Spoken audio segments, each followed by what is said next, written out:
Wellness is a practice, not just a word. Welcome to the Synergy Podcast, where myself, Kelly Engelman, and Lori Essery shed light on powerful tools and topics that nourish your body. And most importantly, feed your soul.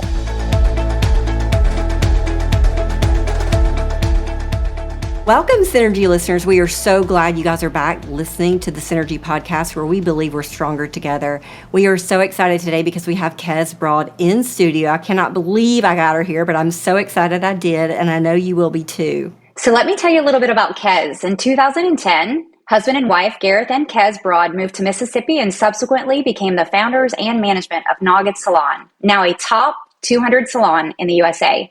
Having traveled between America and Europe over the years in search of various hairdressing techniques, they spent several years training with Tony and Guy salons in England. Realizing the demand for further education in the beauty industry, they founded a curriculum which combines the knowledge of the finest hairdressing education the industry has to offer with Aveda products to provide a more natural alternative for today's modern client. Stay tuned for today's episode. We are so excited. I'm here, Lori Essery, with Kelly Engelman, with Synergy today to talk to you, our valued listeners, about a topic that is near and dear to our, I was going to say hearts, but I'm going to say heads today. We're going to talk about all things hair. We welcome both Kez as well as Kelly. I'm going to be talking with you guys just about all of these things that we probably talk about with our hairdresser, maybe a little bit, or maybe we have some pressing questions that we've been thinking about our hair and we just didn't know who to ask. So we're going to have some great conversation. So Kelly, tell me a little bit about how do you know Kez and how did your relationship start? Give us some backstory here. Well, I'm going to give that backstory, but I want to say I'm so excited that Kez is here, and I feel like this is almost a miracle that I got her in front of the mic. So we may keep her here all afternoon just talking about hair, okay? So yeah, this is probably 10 years ago, maybe. I was really looking at what I was putting in my body and what I was putting on my body.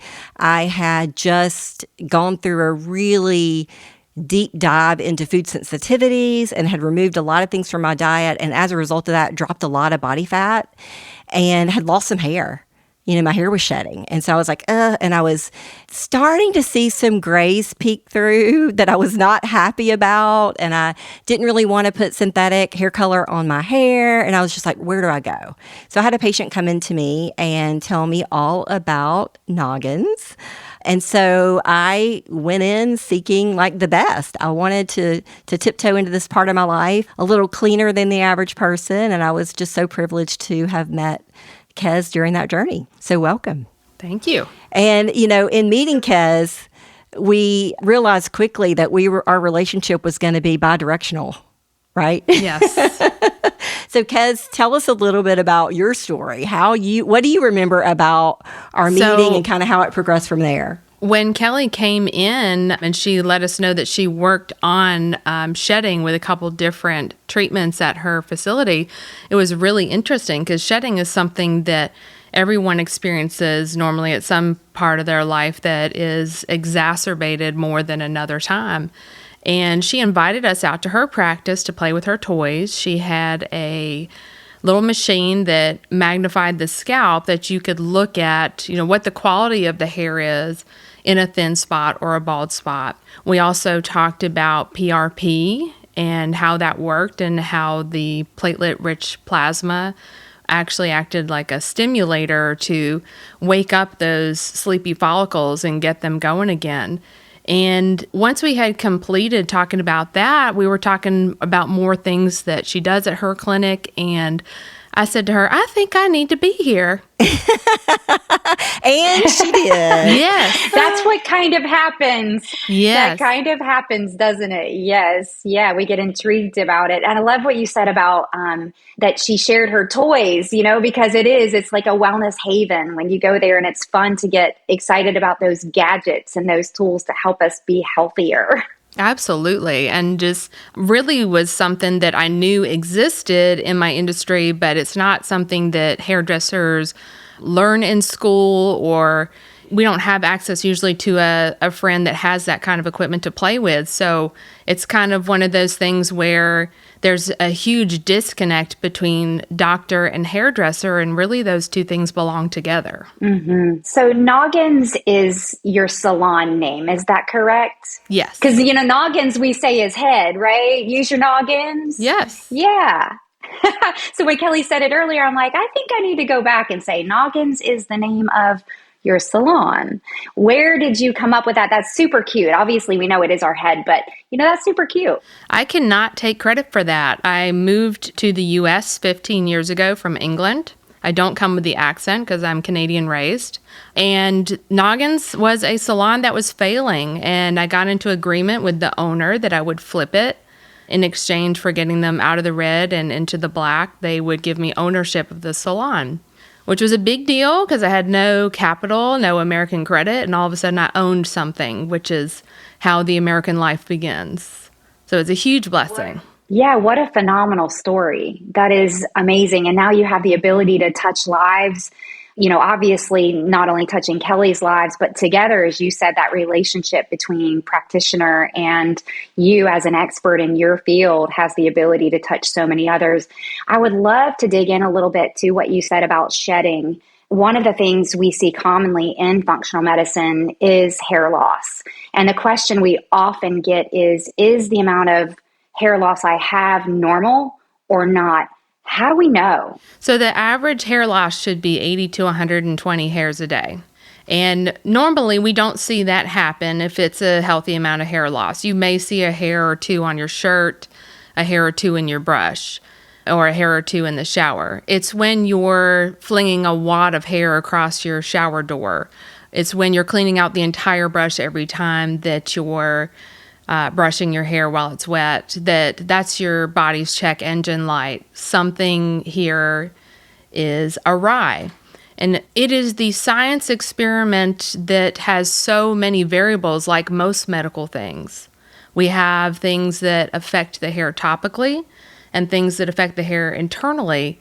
And because there are so many variables, just like any experiment or any medical treatment, it can be hard to narrow down quickly. And so from my perspective, if I do everything I know to your topical hair health, most of my customers, like 80-90%, I'll say before COVID, 80-90% before COVID, they would live happily ever after, and I was their magic unicorn hair fairy. And the other 10 to 15% I would send to Kelly to check in on vitamins, minerals, hormones, absorption, thyroid, and all the other things I can't think of off the top of my head right this second. And together we treated a lot of people. Since COVID, literally everyone, every age, including babies, we just have a whole new set of rules. I feel like I'm having everybody in my chair ask me about shedding. And truly what's happened since COVID is, your body needs nutrients. And when there's a problem like a virus, your more vital organs are going to take that nutrients to keep you alive. Your immune system needs more. And so it doesn't leave a lot of ingredients left for your body to make hair.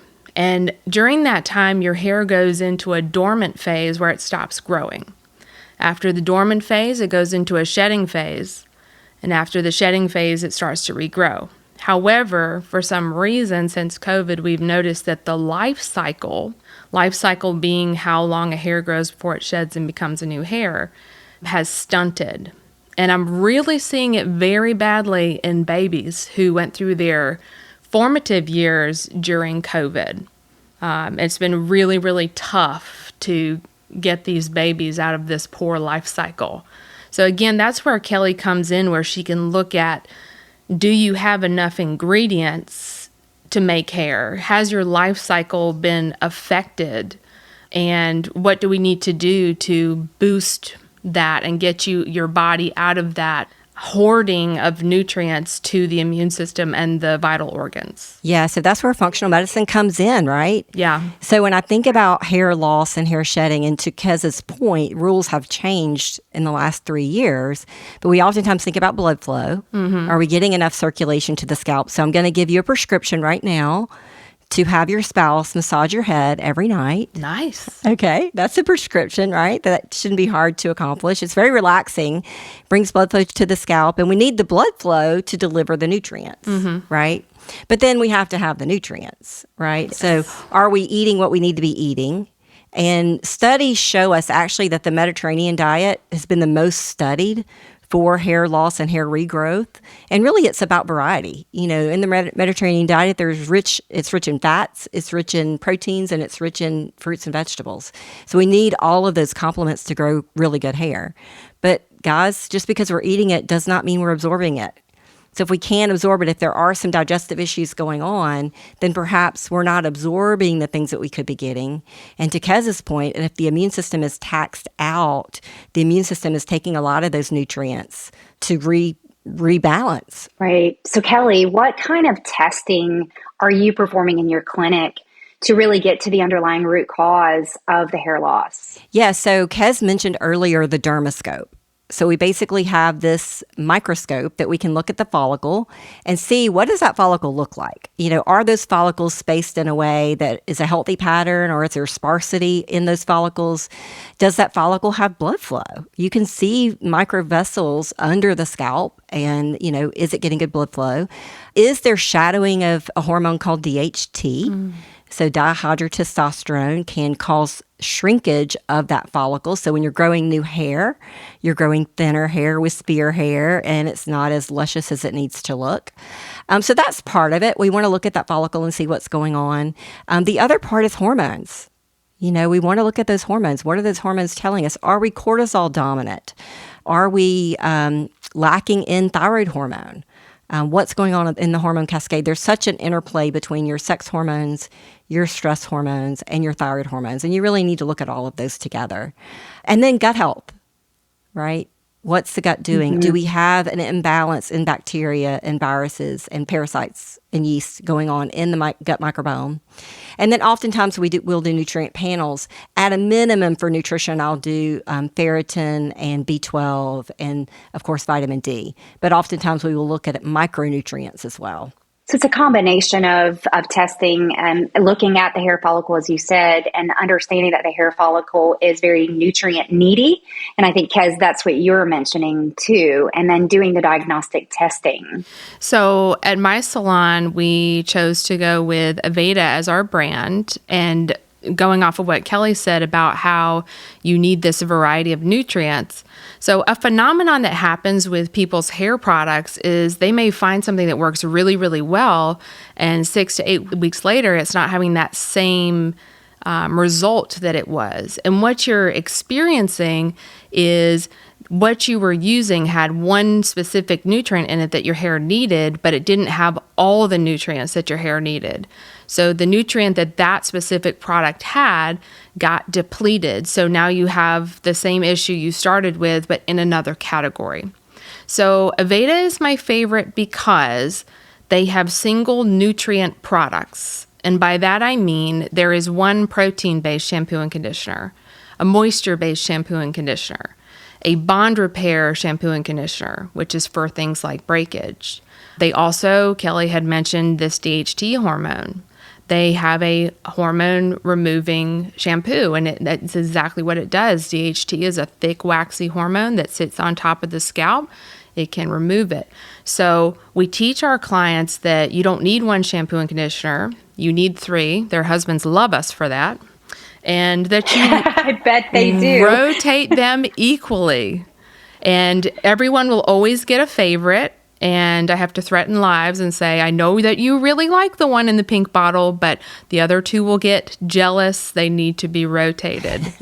And just teaching people. And, you know, when things go wrong at work, it's normally that, you know, hairdresser client breakdown, just like Kelly will have a practitioner patient breakdown where she has to remind us, well, how's your diet going? They're whining about something. Are you remembering to take your supplements? I'm doing the same job over here on the hair.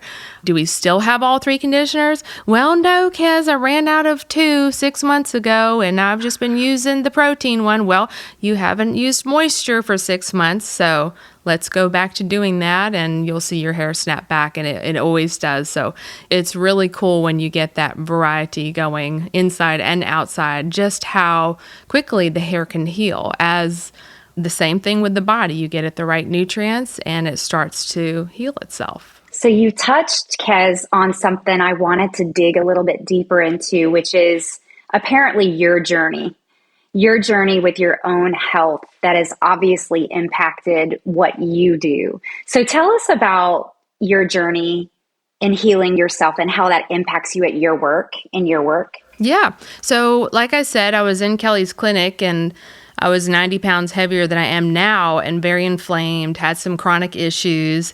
And this new friend of mine just seemed to do a lot of that type of work, whereas my traditional doctor told me that I needed to eat less and exercise more, and that having a baby would sort my hormones out. That was very terrible advice if I ever did hear it. The truth was I had gained that 90 pounds in 18 months after moving to America. And I didn't move to America and start eating everything in sight. In fact, we didn't make very much money in the beginning because hairdressers only make money when they do hair, and I didn't have clients yet.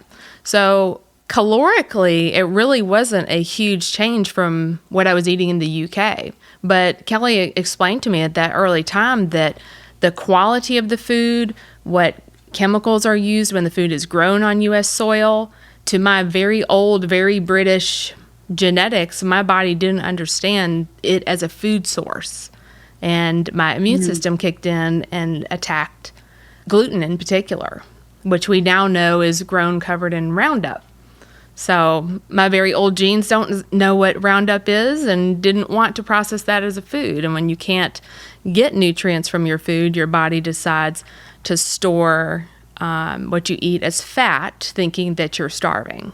And I think that's pretty common with being overweight, to be malnutritioned, which everybody giggles at when you're obviously fluffy. Yes, undernourished. So as I remember it, Kez, I remember that you had already pulled gluten from your diet before you saw me as a patient, and you had already started doing yoga, and you were gaining. Yes. And we did Cyrex Array 4 for you to look at foods that cross-react to gluten, and you had a corn sensitivity. Mm-hmm. And you had changed from eating gluten to corn products, right? Because still corn, a very processed diet. Yeah, yes. It was, but that's what you knew to do, right? Yes. That was a logical step. Yeah. You just didn't know that your immune system was also heavily reactive to corn. And I didn't know that you needed to heal your gut. I just thought it would magically heal itself through the absence, but there's so much more that was involved to getting that true healing. Mm-hmm. Such a powerful story. And now you have the ability to kind of turn that around. You have a captive audience, right? When you're doing their hair. So how does your story help women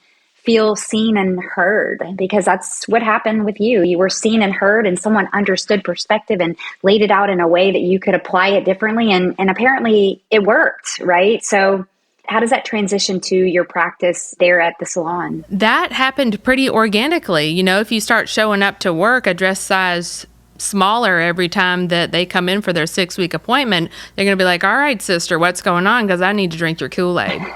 And so the more that people came back, the more we would talk about it organically, because they wouldn't let me not talk about it. Mm-hmm. And I went through profound changes with my skin and my hair and my nails as those nutrients started to be able to absorb in my body, and it has not gone unnoticed. What's so fun is, you know, it's been, I want to say, 10, 11 years since the beginning of that journey. And even though I'm at a very good point on that journey, people are saying, oh, wow, you're 40 now and you don't have a bunch of wrinkles. What face cream do you use? It's like, Kelly Engelman is my face cream.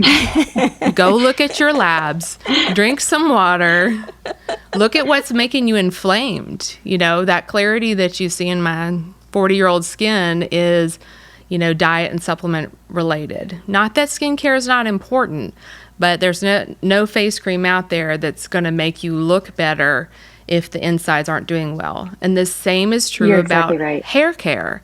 No amount of seeing Kelly and doing all the right things can supersede your topical toxicity. That's something that has to go hand in hand.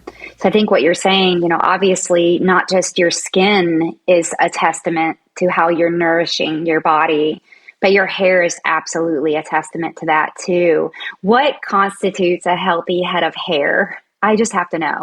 So when I have a new customer in and we're really trying to troubleshoot the main things that are bothering them, one of the first things that I'll ask them is if they're shedding.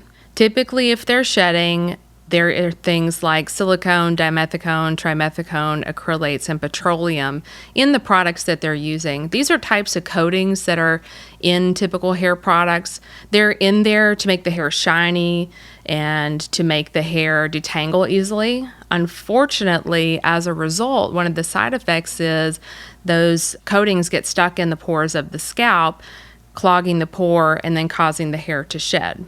On the hair shaft itself, it kind of acts like a sheath of plastic on the outside of the hair shaft, and nothing can get inside of the hair.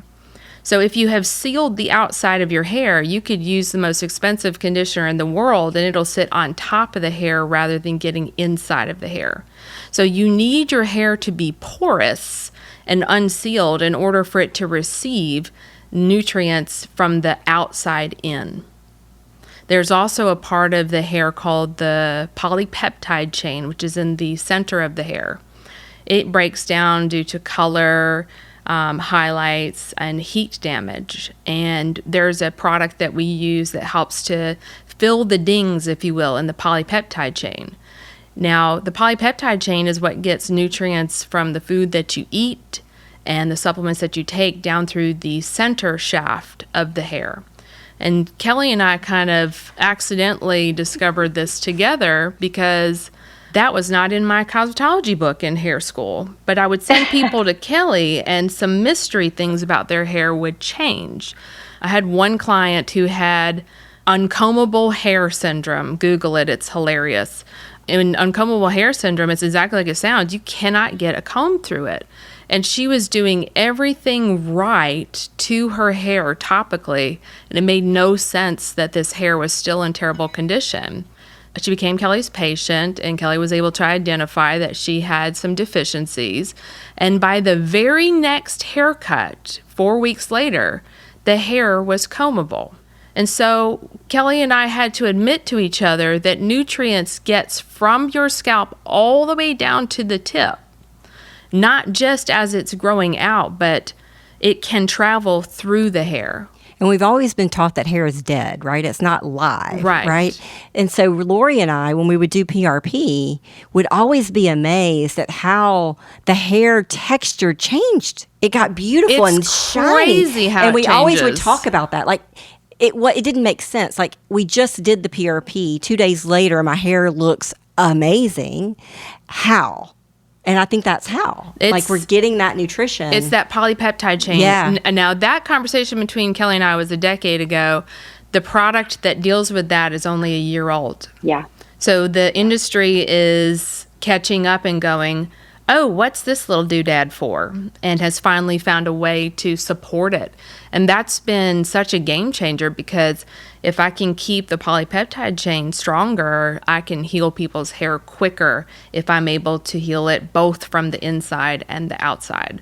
But still heavily dependent on getting them that information that they need about how their internal health is doing and what they need to support that. And we have to just be honest, our hair is so important, especially for females. You know, when I remember back when I was losing my hair, I just felt so out of control. Like, I was like, okay, I've always had thick, luscious hair. What is this going to say about me if I don't? Definitely. Right? And so I have such compassion for these women that are coming in and they're struggling with hair loss because I know what that feels like, number one, but also I know what can be done about it. Like, I know it's fixable. I always get so excited when we see their hair growing. Mm-hmm. You know, when I see new follicles and see that hair coming back, I'm just always so excited. So, Kez, one of the things you mentioned a few minutes ago was what you saw clinically as you were working with your customers. And Kelly, you too, what we see with our patients. But what hasn't been documented in the research. You were saying how a product was just coming out. I can't tell you how important that is.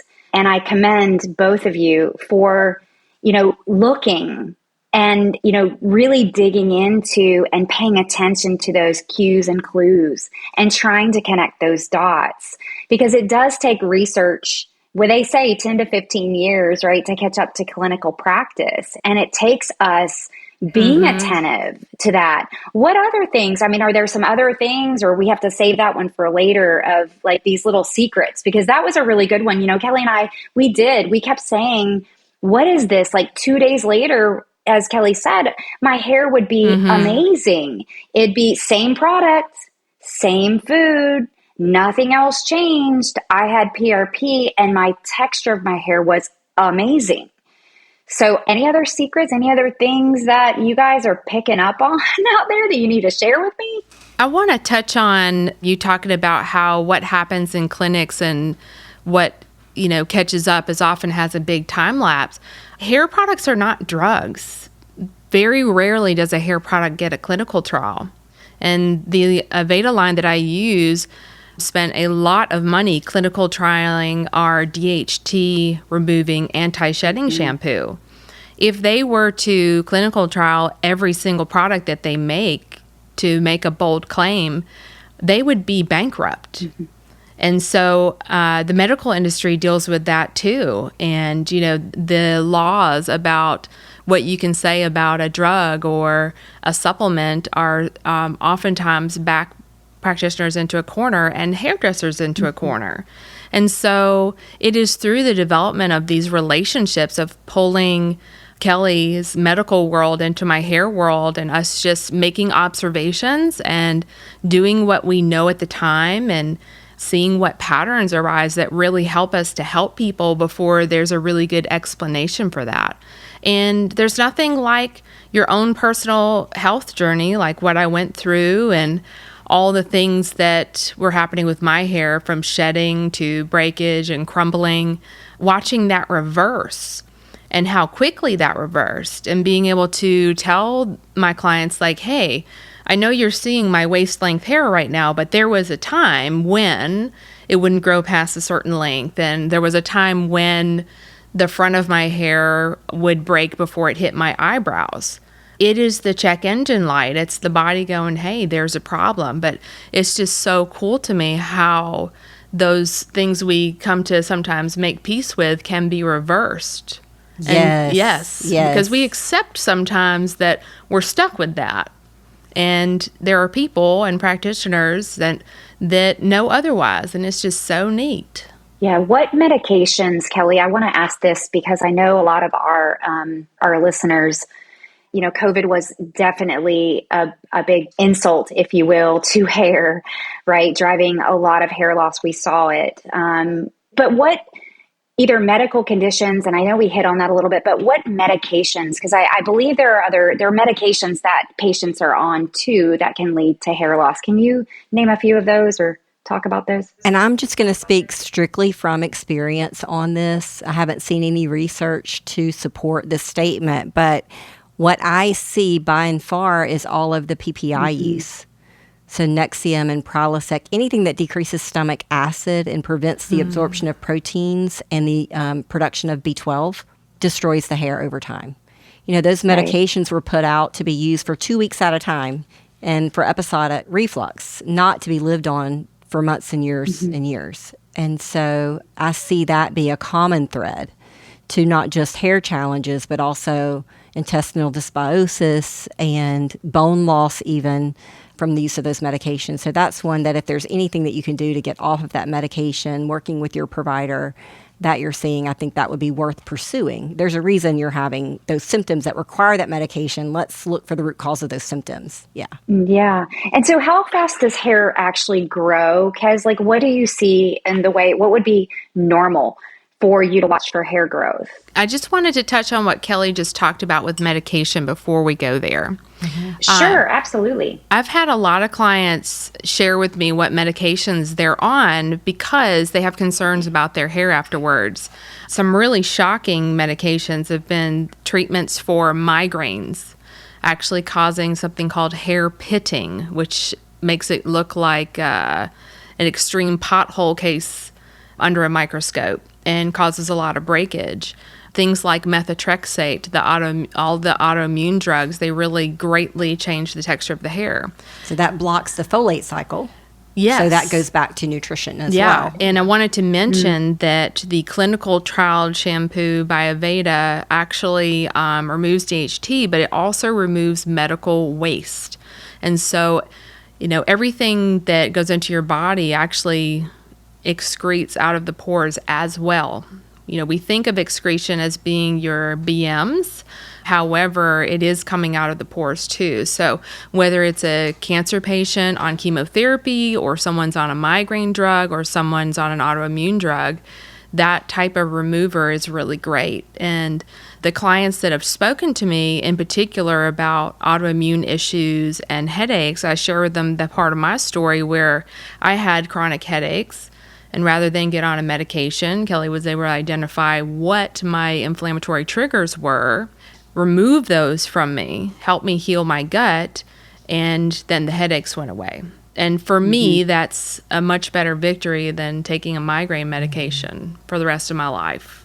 Absolutely. Antihypertensives, as we have seen, so blood pressure medications are one of those classes of drugs that I have seen hair loss into. And perhaps that's, my neck of the woods and the average age clientele that I am treating. But I see a lot of hair loss from that. And then we can't really underestimate adrenals. And I'll go back to that, thyroid, adrenals and stress, and just what that does to the body too, causing hair loss. I'm sure you all see that. Yes. For sure. And as far as how fast hair should grow, it depends what age you are. And that I don't just mean chronological age. I mean like how your cells are doing. So a cool thing Kelly said to me years ago was stop thinking of aging as linear. Aging is your cells turning over in worse condition. And her goal with me was to get them to turn over in the same or better condition. And we kind of kept on track with that. So as I got into my mid-30s, my hair just wouldn't get past a certain length. And then after Kelly's treatment, it can now get as long as I desire it to be. And really what's happened is just teaching me that the life cycle of my hair was affected by what was happening in my internal. But if your average person of, let's just say, ages 15 to 50, you're looking at a half an inch a month.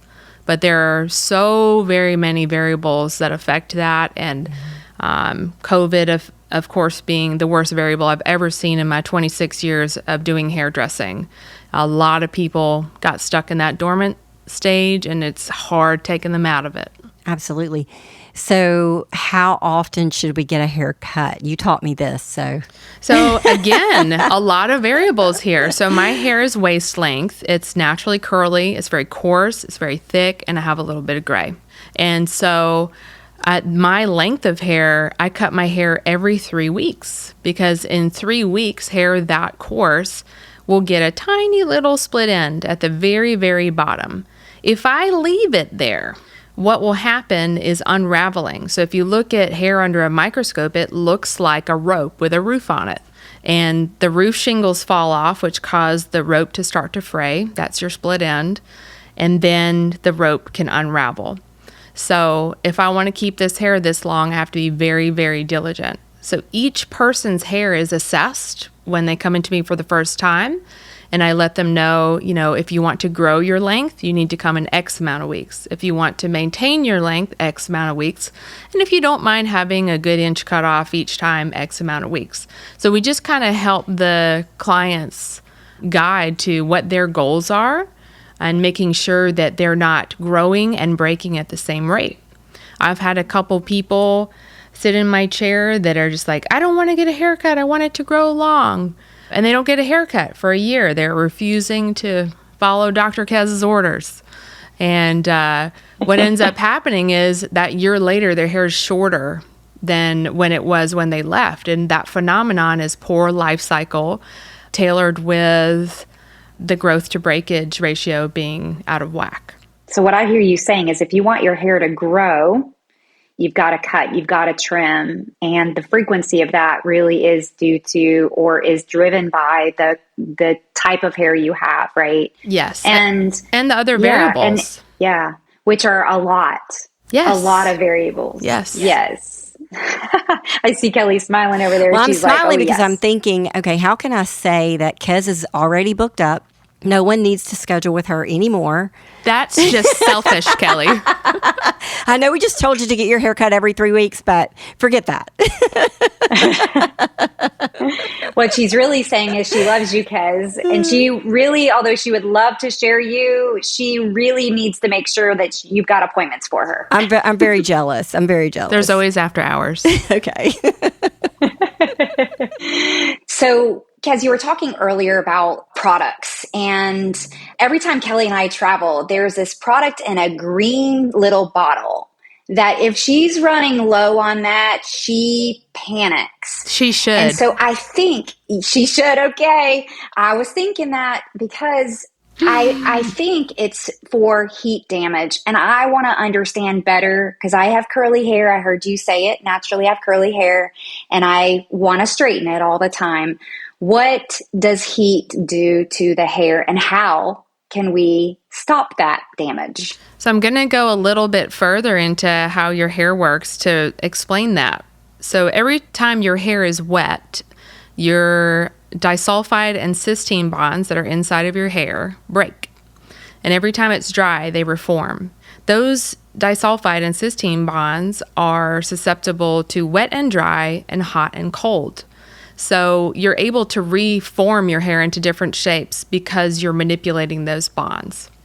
So the cuticle, which is the outer layer of your hair, is the one that takes all of the beating during that trying to manipulate the shape of your bonds. And so especially if your hair and scalp are detoxed and there's, no coating on there, you have to be really diligent with your heat protection because that hair is now hair instead of hair covered in a sealant.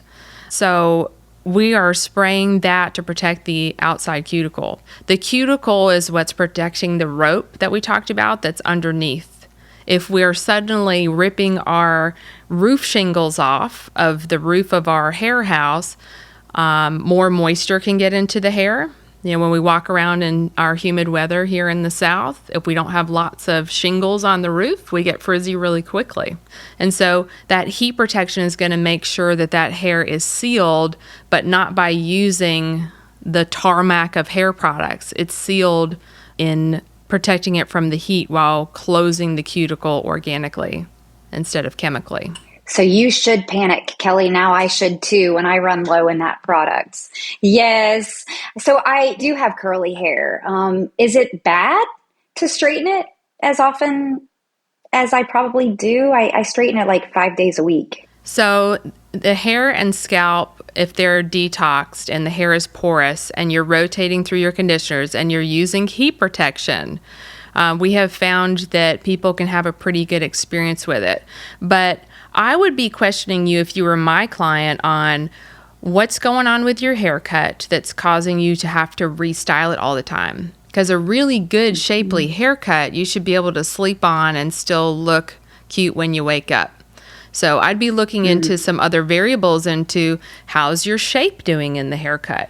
Is there any unraveling? Are we missing any cuticle layers that we could be sealing to make sure that you're not constantly having to redo that? So a big part of my job is helping to guide people to haircuts that can maximize how thick their hair looks. My hair is gigantonormous if it's not super long. If I cut it to my chin, I wouldn't fit through the front door of this house. And so, picking the right shape for your texture, the right weight distribution, checking in on the hair health and the scalp health, they all come together to make that happen. And I did have shorter hair at one time, and I was flat ironing it all the time before the good tech came out, and it really degraded the quality of my hair. So picking a different hairstyle that helped to add weight where needed was good. My friend Kelly also has very coarse, very thick hair, and we've tried some different hairstyles over the last decade, and we seem to have landed you with a little bit more length as well for the very same reason. Exactly, yes. But I love my products. Yes. And I love my straightener. Yes. Trying to find one to go to Europe. Yeah, well, as I listen to you, Kez, first of all, your knowledge is incredible. I could listen to you for hours. I'm a sciencey person, and I can only imagine, like the people that are listening to this, it's incredible that it really is far more than just a haircut, far more than just a color. It's a lot. You're assessing a lot, and you're conversating a lot. It sounds like with your client in the chair about nutrition and nourishment of that too. So hats off to you. I think the experience that you're creating obviously is so amazing. That's why you are so booked, which is fantastic. Right, Kelly? Yes, the good, the bad. It's fantastic, the good and the right, bad. Kelly? Right, Kelly? It is fantastic. And she has an incredible team too. There are occasions when I cannot be graced with the chair of Kez because of poor scheduling on my part, and I wind up in someone else's chair. And I'll be honest, they're all phenomenal. And it's because you're training them. I mean, they have an intensive internship that they go through to even have a chair in your salon. So I'm always super confident that I'm in the right place if I have to sit in another chair.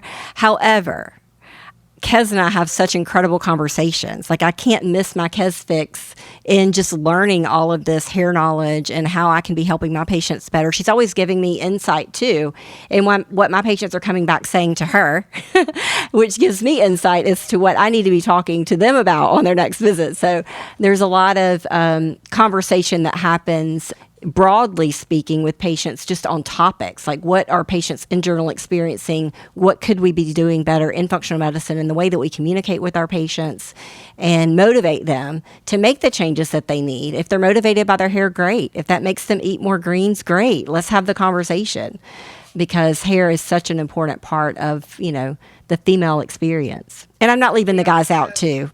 But, for us girls, I know what that feels like. Absolutely. Yeah, we definitely are stronger together. And just going back to that concept, it's using all of our expertise and having somewhat of a mind share collaborative and sharing experiences.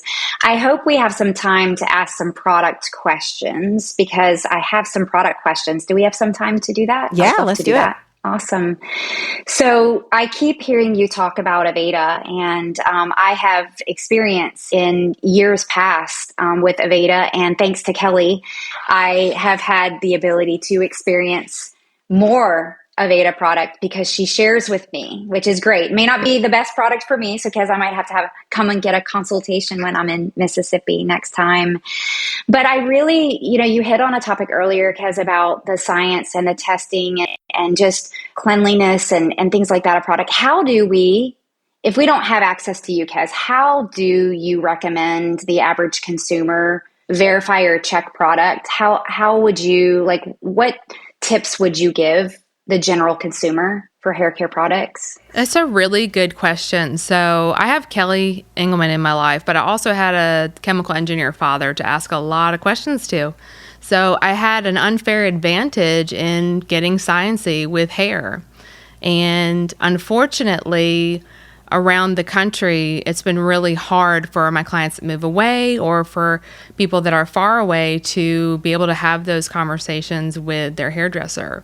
If I can brag for a second, in Ridgeland, Mississippi, I have the largest Aveda account in the country with only 7 hairstylists. So that's a pretty small shop with a very, very big account, and it comes through this personal experience that I had and continuously trying to troubleshoot this. So really and truly, we have some basics like use a silicone removing shampoo like Rosemary Mint by Aveda, and then rotate the 3 main food sources through your conditioners. So that can get most people that can't get their hair in my hands so far. And just like with Kelly, if you do a detox diet, it's going to get you so far, but sometimes there's mystery variables and we need to look just a little bit further.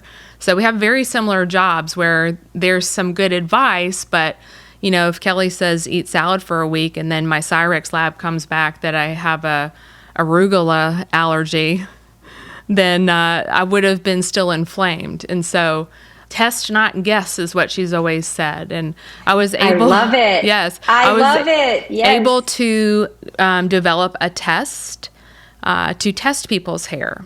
And what happens during that test is I use a special shampoo that helps to peel back some of the coatings. And then I put a protein and a moisturizer on the hair, and the hair begins to react. So if there's coatings present, it doesn't absorb into the hair. And through experience, I know what it feels like when something sits on top of rather than absorbs into. And then we time this absorption process. And we're able to tell, when the hair really grabs for something quickly, it's very malnourished in that. And when it grabs slowly and steadily, that level is a little bit better. So we're able to kind of guide people as to where their hair is its weakest and how we can improve it. I remember when Kelly was first treating me, I had what I described to her as a euphoric high when taking my supplements for the first couple weeks. And I'm texting her, I'm like, Kelly, I'm on the way to work. I'm laughing for no reason, and colors are very bright. She's like, you're fine. You're just finally absorbing nutrients. It will balance out. And I'm like freaking out. I got to go do some hair in a minute. And I'm just like, having a moment. And it's, hair and the body in general, they behave the same way when it finally gets what it's looking for. It gets real excited about it. So the hair is a little more alive than we initially gave it credit for. And we're just scratching the surface of this phenomenon. And, through marrying wellness and hairdressing together and having those conversations, which normally aren't a collaboration, we're really getting somewhere with understanding. And it's exciting to share that with people, because when people come in the chair and they're there just for a haircut and you say, hey, have you ever been to an organic salon before? And you tell them what you do and why, and that you're going to test their hair for free today. This wave of relief comes over their face, like, oh my God, this person's going to help me with this. Honestly, I do get so excited. We have a mutual person that we see, and I got to see her last week, and her initial visit with me was because of hair. And she's been with me 2 years, and it's like she has reversed her age. She's in her 60s, and she looks like she's in her 40s now. Like, just her hair, she doesn't have 50-year-old hair. She's got beautiful hair now. And, she's walking straighter, and, it's just, I love it. I love being able to see that. I'm sure you do too, when they come beeping in the salon. The part of me that enjoys helping me loves it, but the selfish part as a businesswoman loves it too, because when somebody suddenly looks better, everybody wants to know. And so in every way, everybody's winning here, from business to helping people. And it's a lot of fun what we do. It sure is. And I did have to ask this because in supplements, oftentimes we get the question about where to buy. A lot of people are clicking and shopping on Amazon. And what we have found in the supplement industry is that there's a lot of counterfeiting going on with products. So just asking if a person is looking for a Aveda product, how do they buy? Is Amazon safe? Is it truly Aveda, even though they're selling Aveda? Do you go so what do you recommend? So Aveda is naturally derived, and the preservative in Aveda is essential oil. Essential oils are very, very good at being able to preserve products. Oftentimes when things pop up on Amazon or in a drugstore, you're looking at old product or diluted product. So we can't really guarantee the results or the date that it was made at that time. And, if we're talking this big game, like you're going to see some changes if you alternate these products the way that we say that you should, it may not be able to penetrate the hair properly if it's lost its pH. Because essentially, shampoos and conditioners have pHs designed to open the hair and deliver nutrients, and then the pH changes and closes the hair. And so if the pH has gone off in the bottle, it may not open it, and it may just leave the nutrients on the top where it will do nothing. And that's a huge problem. So we don't even keep old stock. We like to, keep our stock constantly moving and coming directly from the Aveda headquarters. So people wanting to order, can they order through you? Do you have a store? Like how does that work? If they wanted to you buy can it? go to the Noggins Organic Salon website, and there's a Shop Aveda button, which takes you to the big Aveda link. And you can also buy Aveda on the official Aveda website. Excellent. So the Noggins website is what? nogginsorganicsalon.com. Perfect. Well, I want to say thank you so much for your time today. I truly am very, number one, eye-opening. I have not had the experience that Kelly has had, being able to come in and sit with you and be in your chair. I look forward to the opportunity of that for sure. But today has been very informative, and I thank you so much for your contributions to the health industry and helping women, I'm sure men too, look and feel their very best. And thank you for your relationship with Kelly. Because of that, I have learned so much too. And thank you for taking the time out on this afternoon to give us your wealth of knowledge. I really appreciate that you've done that. Thank you for having me. Thanks so much for listening to today's episode. You can find more information about Synergy at Synergy for Life. That's SYNERGEE, 4life.com. And then Synergy Connect is our Facebook. And then please make sure to follow us on your favorite podcast app so that you make sure you get future notifications of episodes.